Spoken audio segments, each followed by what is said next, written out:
After how many months of Lekki toll gate wahala, my people, I believe say many of una sef una don't forget say that thing exists since October.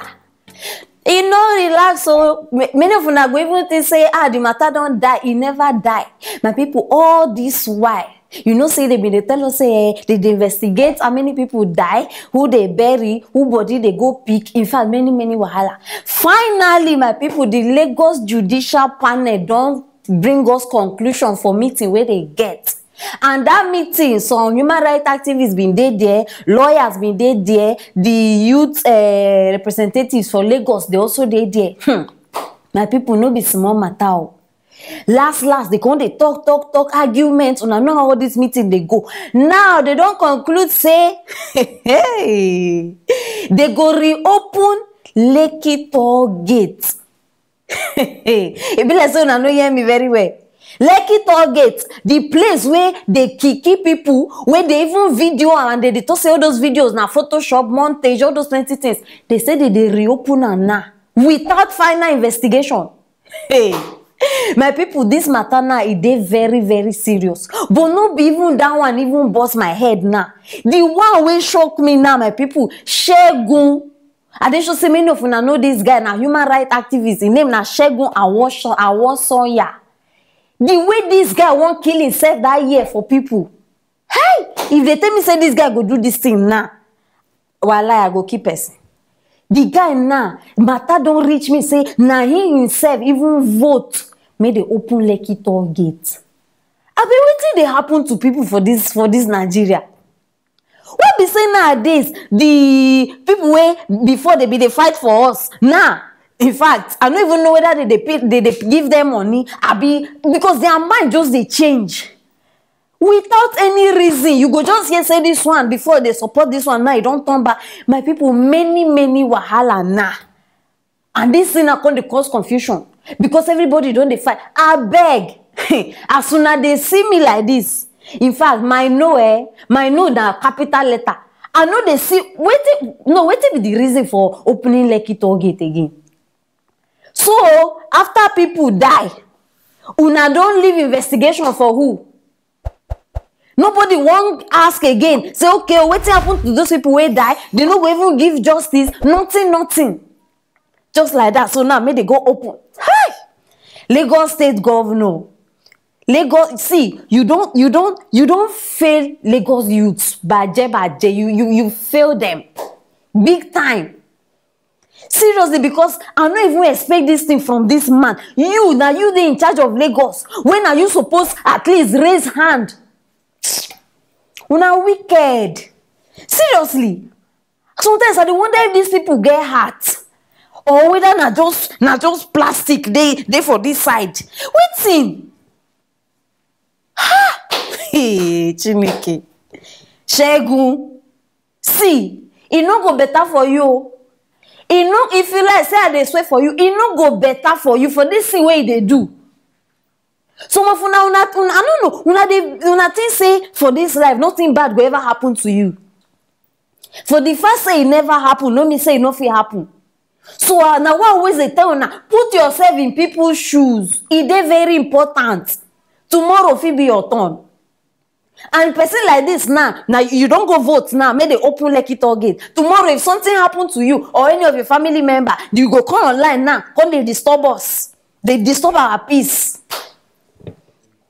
So some of una just they behave like saying una be devil assistant. Just like that. Chineke. See, we know they open anything, no.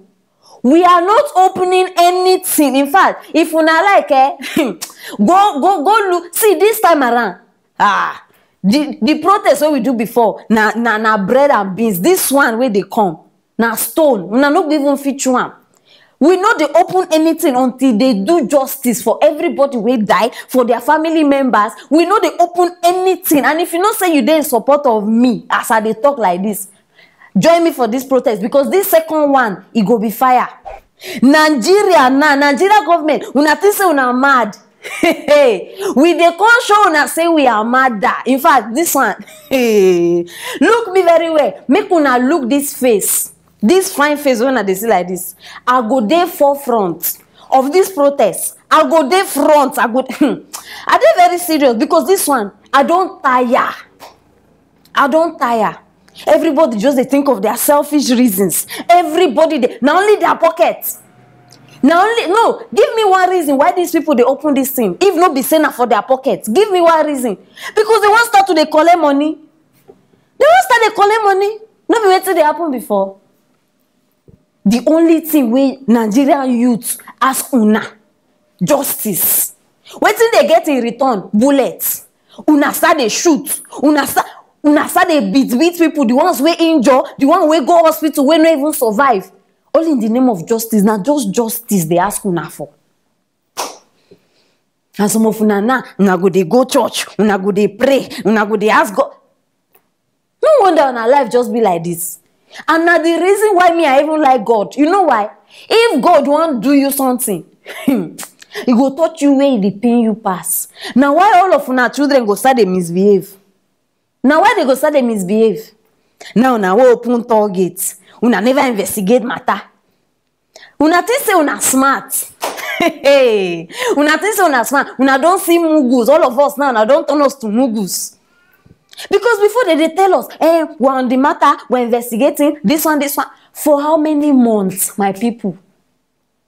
So now be their plan be this. They wait, make everybody calm down. You understand? Because as I talked before, many people don't even forget about this thing unless you bring them up before they go remember, say, oh, okay, this thing be happened before. Many people don't forget them. Now they wait for as the thing don't calm down. Now they bring this thing and say they go open matter. See, we know they open anything. And my people, for now, we don't know. 13th of February, this month, this matter, we dey carry and go down Lekki Toll Gate. 13th of February, so make una no miss am. If you know say you no get moral, you no get liver, you no get courage, no follow us, we dey go there because we dey go block that place. So, if this time around, may they bring helicopters where go they shoot from air. Now their business. We are ready for them this time around. Innocent people will die. Where is the justice? If they put una in front of camera now, television where everybody they watch, una go they talk good things, nice things, so that people wait there outside go they talk say, these people they sabi do. See, we know they agree. Hey, I know they joke. As soon as they see me like this time around, now fire for fire, tooth for tooth. Abi, if you know say you they support, get ready. Because many people family they involved. My people wanna know how many people die for this thing.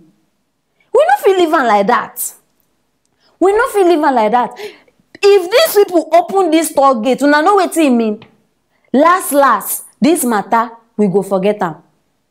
Because after this thing open, nobody go even concern again. Say okay, what's happen here, and all the evidence where we feel even talk say okay, make we go check again. They go disappear. These people they be mafias. Nothing. You they play with Nigeria government. They be mafias in 2 seconds. The way they go clear everything, you go they wonder whether something happen for you. So now why I come now? You understand? Say no to Lekki reopening. We are not opening anything. We are not interested. Now don't broke. Why not just kukuma tell us say, oh, we don't broke, we need another means of, you understand? We go understand you now. Not gonna bring matter say you now they open them for waiting. No, because una family members not they involved. Now like this, you always happen. If una get people who die for that place, una no go even, especially you, Shegun. No. But this guy matter shock me, sha. If you not see where this guy they fight for us, I bet make una don't see. Stop the trust all these human rights activists. Stop the trust them. Una feel listen to them when they make sense, but no trust them.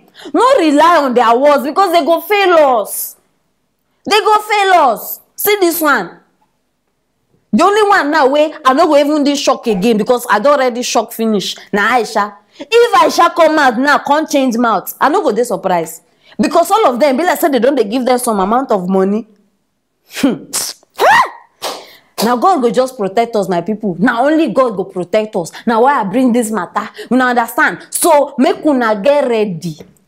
Get ready. Because this time around, nobody they sit down for house. All of us they go. If they won't kill everybody, make them kill.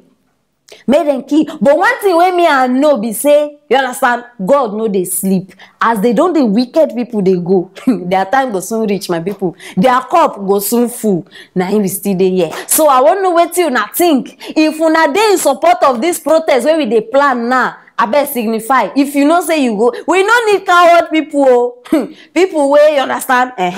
If you know say you dey in support or you know they in support, still drop out for the comment section. I want to know how far we go with this matter because we need people. And then if you never share this video, as you dey watch me like this, you dey hear me. Wait till they wait for share am because we need more people where go support us for this case. You understand? And government, especially governor of Lagos State, he need hear me. You understand? Because the only thing where we need to reopen now their senses. We go reopen that their senses, not be Lekki targets. Yes, my people, now the matter be this, and now for one-on-one TV, we they give you the hotages. Now, why if you never subscribe, you go they miss everything where we they drop. Make sure say you subscribe. It is very, very important. Don't go far, guys. Love you. See you later.